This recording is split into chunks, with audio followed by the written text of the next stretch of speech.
O povo brasileiro é apaixonado por esporte, não apenas por futebol. A paixão nacional pode ser explicada por questões culturais, representação do país e a identificação com atletas.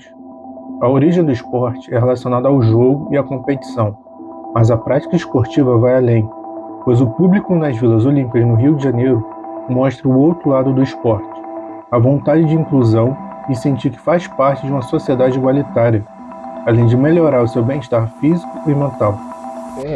O esporte, ele traz muito benefício tanto para os jovens como para os adultos, né? Eu sempre digo isso, se a gente investir, o poder público, investir no esporte, vai trazer muito bem-estar, saúde para a população.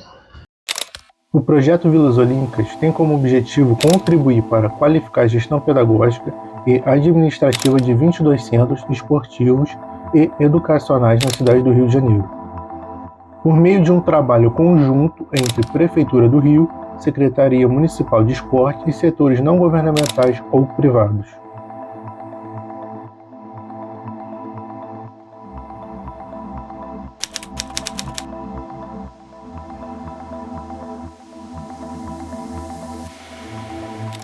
O avanço do esporte no Brasil aconteceu com uma influência europeia, atingindo determinados grupos sociais.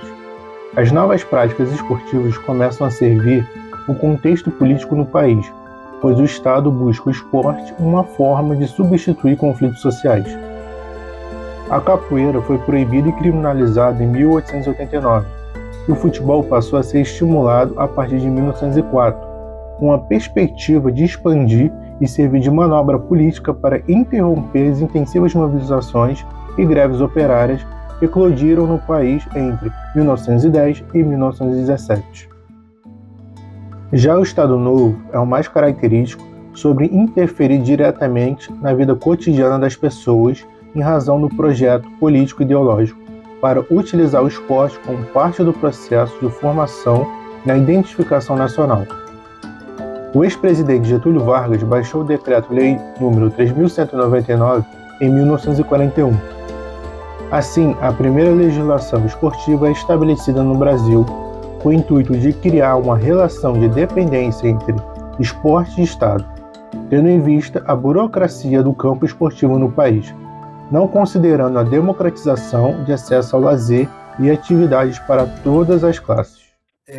Sempre a crítica foi a subjugação do direito social ao esporte a uma visão salvacionista, ou seja, a ideia que ia redimir os problemas sociais por causa das políticas de esporte.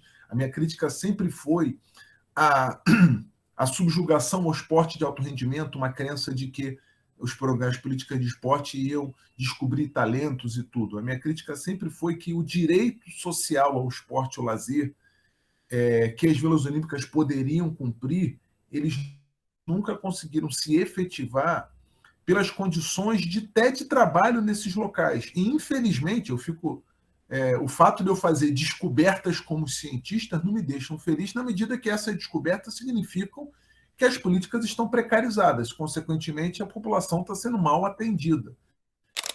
O esporte não foi considerado e ofertado como direito social, mesmo durante o processo de incentivo ao futebol ou para apresentar à sociedade o papel das novas leis de esporte no país. Porém, esteve ligado a um processo de controle e fiscalização. Durante muito tempo, e lá na primeira metade lá do século, agora século XXI, lá na primeira década, foi muito comum a justificativa de que as políticas de esporte em favela eram importantes porque afastavam os jovens da droga e do crime. O que eu via nisso, com a minha experiência, inclusive, de professor? O percentual de jovens e adultos que se envolvem com crime de morador de favela é talvez o mesmo de qualquer outro bairro. Ele é residual. Se você levantar a população de Copacabana e o percentual de pessoas, tipo Pedro Dom, lembra lá a famosa série Importante? Imagino que Pedro Dom não seja o único morador de Copacabana fora das favelas com condutas criminosas. E é curioso porque quando abordado especialmente as favelas, era como se o jovem pobre das favelas ele tivesse dentro dele quase que um vírus incubado que ia se manifestar. E esse vírus só ia ser impedido se ele tivesse o remédio das políticas de esporte ou programa de arte. Eu sempre achei isso, no fundo, muito preconceituoso, porque você toma a pessoa como bandido em potencial. Aquela pessoa já teria dentro dela.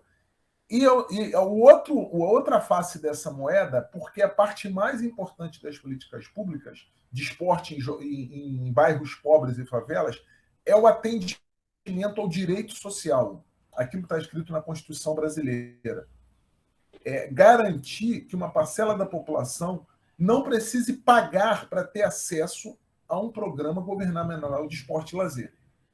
O público de uma Vila Olímpica varia de local para local, pois a sua rotina é um desafio para a prática esportiva na unidade.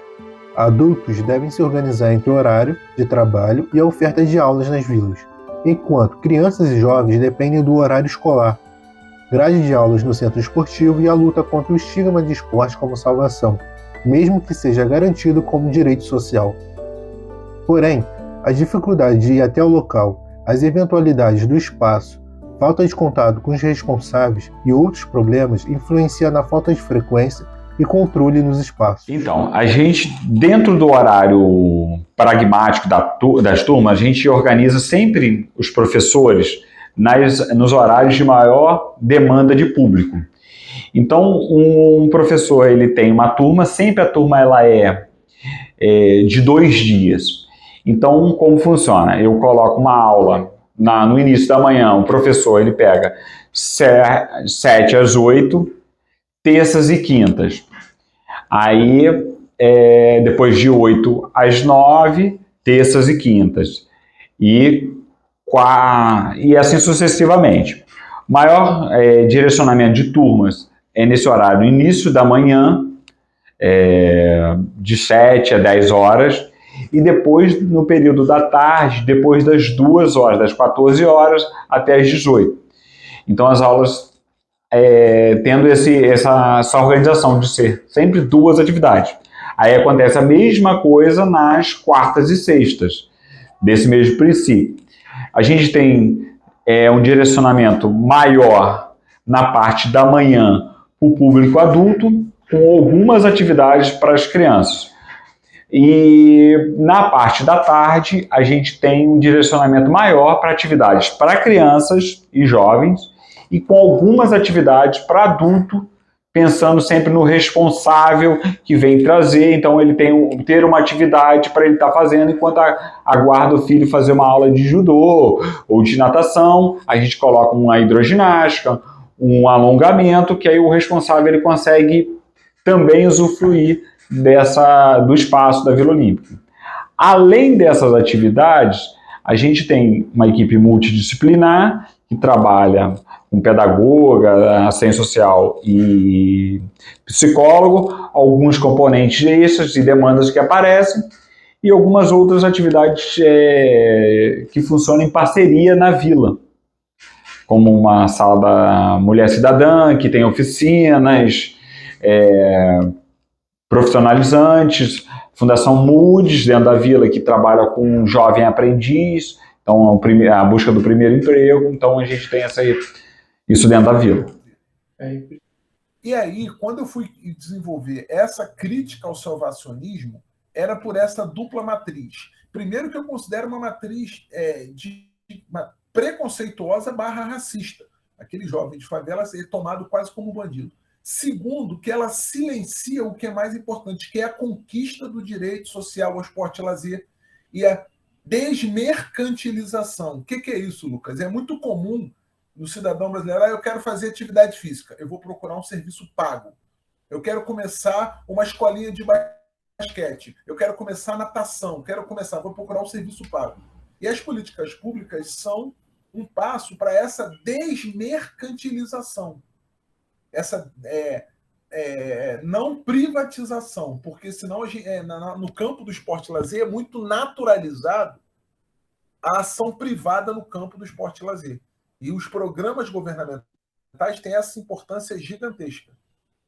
O Rio de Janeiro tem complexos esportivos para atender crianças, jovens, adultos, idosos e deficientes.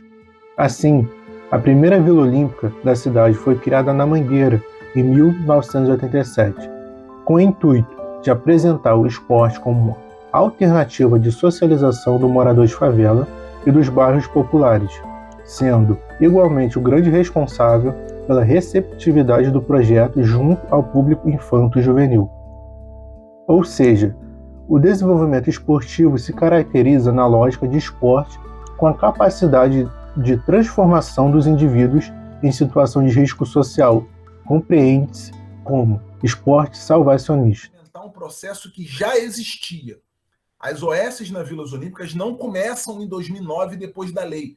Pelo contrário, a primeira Vila Olímpica municipal é a Vila Olímpica da Maré. E aí eu falo, inicia como totalmente privada, vinculado à escola de samba, ainda que o fato de ser totalmente privada, Luca, não quer dizer que não tivesse dinheiro público nem na Mangueira. Por exemplo, o terreno é uma doação da Rede Ferroviária Federal.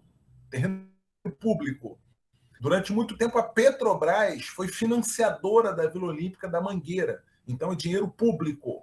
Então, quando você fala totalmente privada, não é um empresário generoso que está tirando dinheiro do bolso, não. Atenção.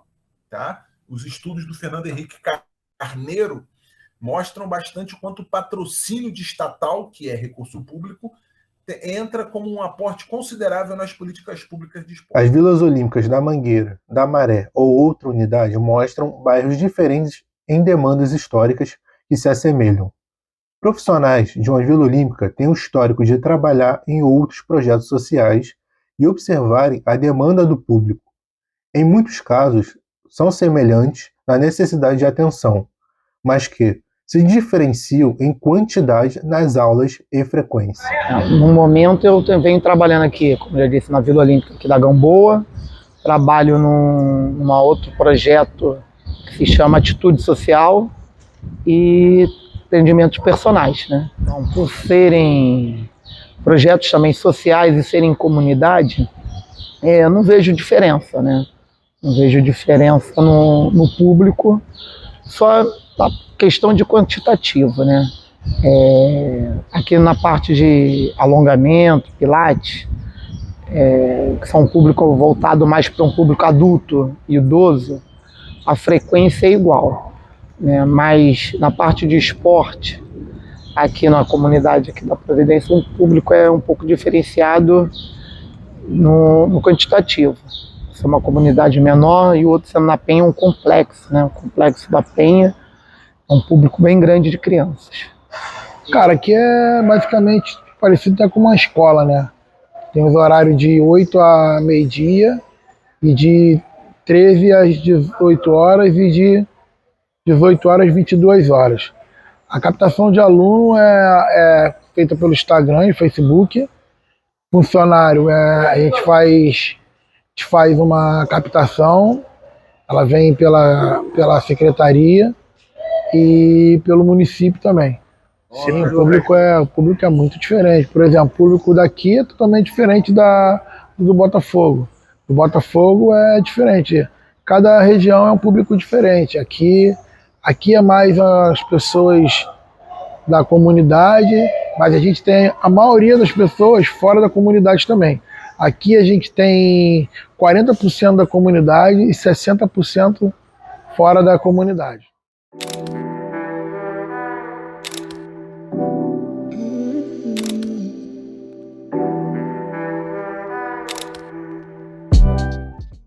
Entre as primeiras medidas do governo do Partido dos Trabalhadores, o ex-presidente do Brasil, Luiz Inácio Lula da Silva, deu andamento na medida provisória, posteriormente convertida na Lei 10.683.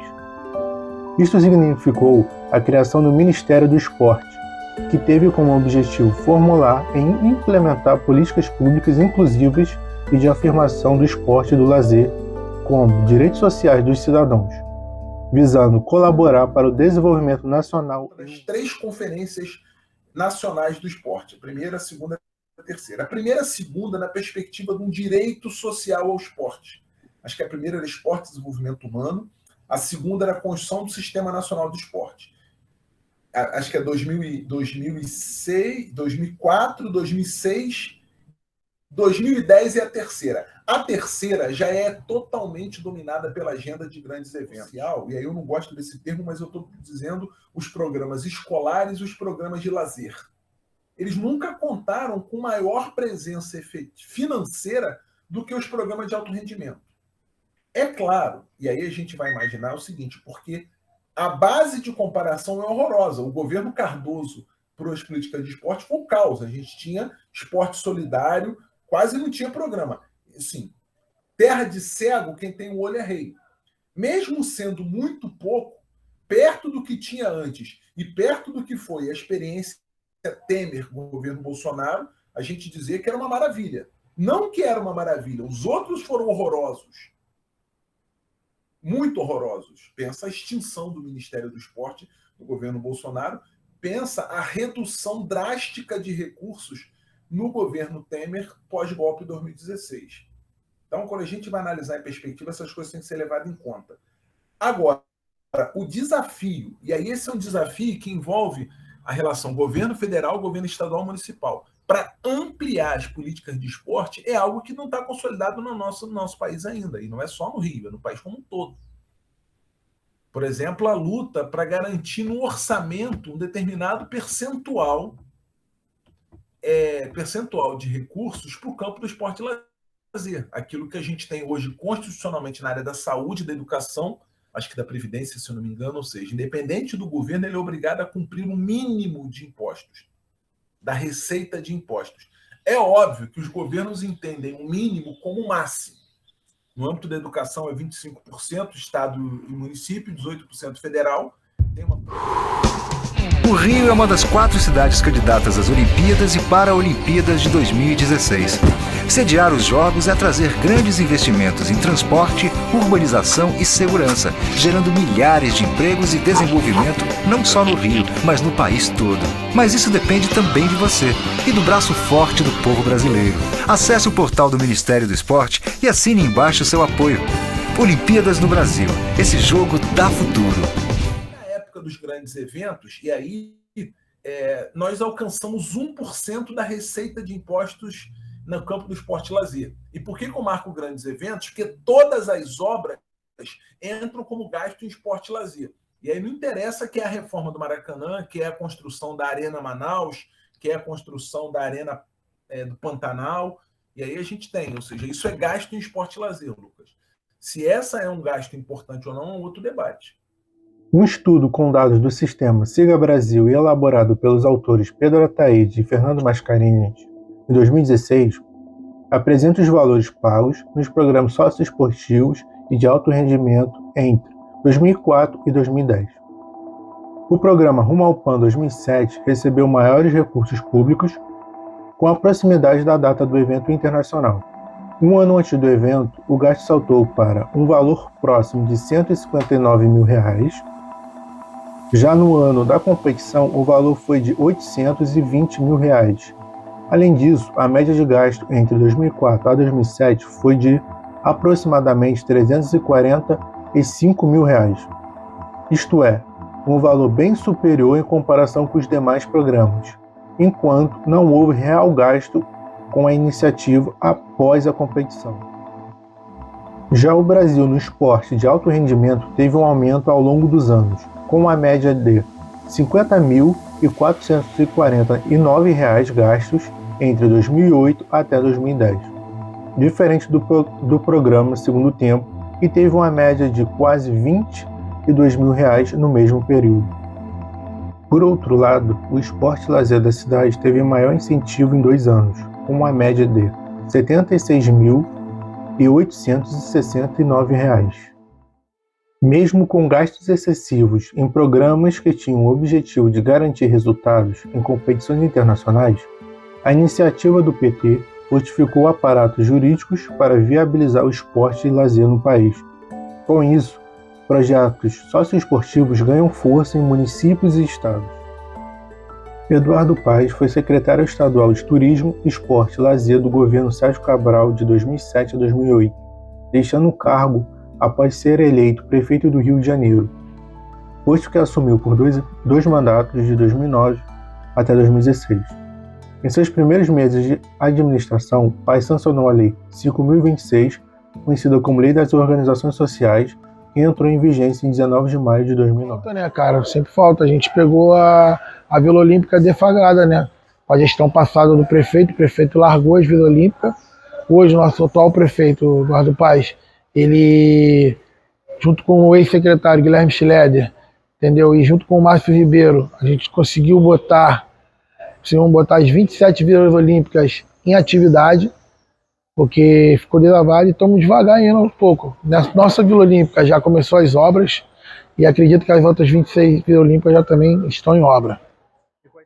O período de administração e avanço do programa esportivo na cidade carioca aconteceu a partir do fim da gestão de Luiz Paulo Conde. O desenvolvimento do programa também aconteceu durante a segunda e terceira vez de César Maia no poder público, de 2001 até 2008. Teriam aprovado a Lei das OS. Por que, Lucas? Porque continuaria tendo um museu na cidade do Rio de Janeiro, continua tendo clínica da família, continuaria tendo UPA, continuaria tendo UBS, continuaria tendo abrigo para criança e adolescente em situação de rua, ou seja, o conjunto de políticas sociais que as OS entram. E no caso da saúde, por exemplo, ele pode dizer com resultado trágico. Beleza, então não sei se eu posso dizer. As próprias Vilas Olímpicas, elas existem muito antes da candidatura, no caso do segundo ciclo, muito antes. A expansão das Vilas Olímpicas, lembrando, a expansão vai se dar o governo César Maia 2001, 2004, 2008. Depois é o primeiro Eduardo Paes, segundo Eduardo Paes. Então a expansão vai se dar ali no segundo César Maia com o primeiro Eduardo Paes. Ou seja, 2004 a 2011. É como se a gente vivesse uma expansão. Depois você começa um momento de queda. A lei das OS, ela abre uma porta para que a OS busque recurso de outras fontes. É como se um hospital criasse convênio com uma empresa que fornece tomógrafo. Imagina isso, como isso é complicado quando se converte, por exemplo, na prestação do serviço público. Pronto. Particularmente, veja, as empresas estão interessadas naquela que vai dar visibilidade a ela. Você fala do apoio da Nike no Caju, se não me engano, em algum momento da reforma do aterro, pergunta se a Nike foi lá no Mato Alto, lá em Santa Cruz, lá na Vila Kennedy, para patrocinar alguma coisa. Qual o retorno que daria para a empresa patrocinar a Vila Olímpica lá de Santa Cruz? E aí a gente começa a ver. Agora, o cidadão de Santa Cruz é tão carioca quanto o do Caju ou de qualquer outro bairro da cidade. E aí você vê, passou o ciclo de grandes eventos. Aquilo que dava visibilidade para a empresa, tchau. Eu não tenho compromisso com o cidadão, meu compromisso é com o meu lucro. Antes da Lei Municipal 5.026, promulgada em 2009, já era estabelecida uma relação entre as organizações sociais e a Prefeitura, como apontava documentos do Tribunal de Contas do município do Rio de Janeiro. Assim, a Vila Olímpica, Clara Nunes e Acari havia profissionais alocados por 3 federações por meio de convênios diferentes. Por exemplo, professores e estagiários de natação eram contratados pela Federação de Basquete, enquanto profissionais de atletismo contratados pela Federação de Esportes de Praia. Esse formato de administração significava um gasto excessivo e desnecessário para a pasta da Secretaria Municipal de Esporte e Lazer, pois as confederações eram contratadas e pagas por meio de taxas às próprias confederações e cooperativas, que eram contratadas para executarem serviços nas vilas. Segundo o Tribunal de Contas do município do Rio de Janeiro, o contrato se previu recursos para a folha salarial de profissionais, mas sem considerar gastos para a manutenção do equipamento. Melhorar é sempre bom, né? Tanto para a gente, né? E como para os alunos. Questão de melhoria, o que eu queria te falar sobre melhoria? Manutenção, né? Manter assim, um espaço público. Eu até digo sempre, não questão só da prefeitura, né? Ou do Estado. Essa melhoria parte do público também que frequenta A gente vê muitas vezes depredação do patrimônio, né? A gente sempre está conversando com as crianças, com os jovens, né? Para manter que esse aqui é um espaço público que é tanto para eles estarem usando, né? Então, para isso, para eles estarem usando, a gente tem que manter em bom estado, bem conservado, e a gente cobra isso deles e a gestão também está sempre passando para a prefeitura as necessidades do espaço. A Vila Olímpica Clara Nunes foi inaugurada em 2001, localizada na rua Pedro Jório, no bairro Fazenda Botafogo. O espaço atende moradores da Fazenda Botafogo, que é um conjunto habitacional localizado entre as fronteiras dos bairros Coelho Neto e Acari. Além desses 3 locais, residentes dos bairros de Costa Barros, Barros Filho, Parque Colúmbia e Irajá são atendidos pelo programa, devido à localização na zona norte do Rio de Janeiro. Assim, o Instituto CESUB é o responsável por oferecer esporte e lazer à população local que vive em território de grande vulnerabilidade social. A unidade é administrada atualmente pelo Instituto CESUB, que foi criado em 2002, com a finalidade de apoiar entidades públicas e privadas com foco na área de educação, além de promover e difundir atividades sociais e esportivas de lazer, que contribuam para o desenvolvimento do indivíduo nas comunidades, em parceria com as esferas municipais, estaduais e federais. Entretanto, a atuação no campo da educação, esporte, é marcada por uma série de denúncias em projetos vinculados com a Prefeitura do Rio de Janeiro e a Secretaria de Esportes. O Tribunal de Contas do Estado do Rio de Janeiro apontou um dano de cerca de R$1 milhão aos cofres públicos, após a organização social ser contratada para operar um núcleo do programa Esporte e Lazer na cidade. Uma parceria entre Governo do Estado e Governo Federal. Mas uma auditoria governamental realizada na Secretaria de Estado de Esporte, Lazer e Juventude identificou que o órgão estadual pagou pelo serviço e não foi atendido conforme previsto no contrato de gestão. A auditoria apontou entre os problemas superfaturamento na aquisição de materiais utilizados, atividades previstas no programa que não foram efetivamente realizadas pela prestadora de serviços e a Comissão de Fiscalização do Contrato de Gestão não atuou em consonância com as atribuições previstas legalmente deste modo. Foi comprovado que a entidade apenas prestou serviços em 4 dos 24 meses indicados na duração do contrato, conforme informa o órgão estadual oficialmente. O brilhante faleceu na pandemia, mas não de Covid, o fotógrafo Bira Gonçalves, acho que era Gonçalves da Maré, cadeirante, ele me falava: professor, a gente atende a classe média da favela. Eu falei: o que é isso, Belo? Ele falou: quem é que tem pai, mãe e avó para trazer aqui? Porque uma criança de 9 anos não vai sozinha. Não vai. Ela vai ter que ter um adulto, um irmão mais velho, um tio, que leve e fique lá durante as 2 horas de aula, certo? Dependendo da organização familiar, é praticamente impossível, mesmo que tenha interesse, mesmo que seja gratuito, mesmo que tenha vaga, porque como é que você faz esse deslocamento da casa para o espaço, do espaço para casa?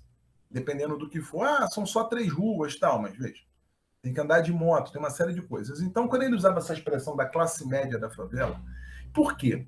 Porque, às vezes, esses programas, eles não têm briga para vaga, porque as condições concretas impedem as pessoas de frequentar. Assim como a Vila Olímpica Clara Nunes, a Gamboa teve seus equipamentos geridos pela PUC-Rio. A unidade foi administrada inicialmente pela Pontifícia Universidade Católica por meio de entidade sem fins de lucro, chamada Faculdades Católicas, que realizou contratos em 2005 e 2006, com a Secretaria Municipal de Esporte. No entanto, o órgão público destacou as irregularidades trabalhistas cometidas pela PUC-Rio de só assinar a carteira de trabalho após 3 meses de efetivo exercício, implicando prejuízo ao trabalhador de diversas ordens. Assim, foi constatado problemas de um trabalho social, pois novas portas da exploração e do clientelismo e assistencialismo podem ser identificados na prestação de serviços a moradores de favela. A unidade esportiva foi inaugurada em 2004, como parte do processo de revitalização da zona portuária realizado pela Prefeitura do Rio. A vila possui piscinas, quadras esportivas, pista de atletismo e campo de futebol, além de uma pista de skate. O espaço tem o objetivo de atender moradores do Centro, Gamboa, Saúde e Santo Cristo. Já no atual momento, a unidade é administrada pelo Centro Brasileiro de Ações Sociais para a Cidadania. Segundo a organização social, a SEBRAC atua há 20 anos na inclusão social por meio do componente esporte, assistência social, cultura e capacitação profissional de cidadãos em situação de risco social, oriundos de classes populares e comunidades de baixa renda. A vila, ela é gerida por uma organização social. Então, a gestora por obrigação, é um contrato que tem com a prefeitura, que faz uma licitação e uma organização social ganha. Essas parcerias são outras fundações, outras instituições não lucrativas, que elas utilizam o espaço em parceria para também desenvolver trabalhos. Então, elas, por exemplo, Fundação Moody's, a Fundação Remer, e às vezes até fundações do meio privado que vêm trazer uma devolutiva social dentro do equipamento. A gente tem hoje parceria. Você tem a Remer, que é uma fundação, nós temos a Fundação Moody's, que trabalha com os jovens, tem a Secretaria da Mulher da Prefeitura do Rio de Janeiro, que ela trabalha com a Sala da Mulher, que é gerida por uma organização social, se não me engano, é a ECOS, e aí eles trazem esse serviço que a gente não oferece dentro do escopo principal da Vila Olímpica, que é o contrato de gestão, e essas atividades elas vêm acrescentar o que a gente tem ofertado dentro do projeto original. A prefeitura ela faz um contrato, uma licitação, um contrato de gestão. E quem ganha a licitação é a gestora da Vila Olímpica. Ela é a contratante dos funcionários, é responsável por manutenção, responsável pelo dia a dia, pagamento, tudo isso. Isso é um contrato dessa organização social junto com a prefeitura, que faz a gestão da Vila Olímpica. Tá, tem parcerias também, só complementando, com outros setores da prefeitura, porque com a Secretaria de Assistência Social, que a gente tem ação junto com os CRAs, e com a Clínica da Família também, que traz algumas atividades para dentro do equipamento. Já a organização Espaço, Cidadania e Oportunidades Sociais, EPOS, é um projeto sem fins lucrativos responsável pela gestão de equipamentos na Vila Olímpica Arthur da Távola, em Vila Isabel. De acordo com a entidade, o projeto social surgiu em 1997, no Rio de Janeiro, com a união de profissionais de diversos segmentos que, há mais de 20 anos, identificaram questões centrais para a promoção de cidadania, valores e perspectivas por meio de ações sociais em regiões com desvantagens socioeconômicas. A administração no local foi estabelecida em 2019 e dura até 2023, com o objetivo de atender moradores dos bairros de Vila Isabel e Tijuca, em especial residentes da comunidade do Morro dos Macacos, por meio de um espaço inaugurado em 2011.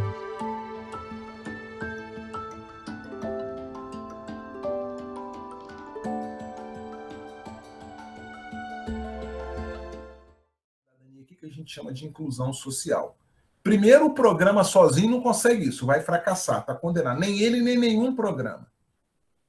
O que a gente chama de inclusão social, você imagina que seja, estou dando um exemplo, ter uma larga trajetória de escolaridade, ou seja, terminar o ensino médio, adiar ao máximo a gravidez precoce.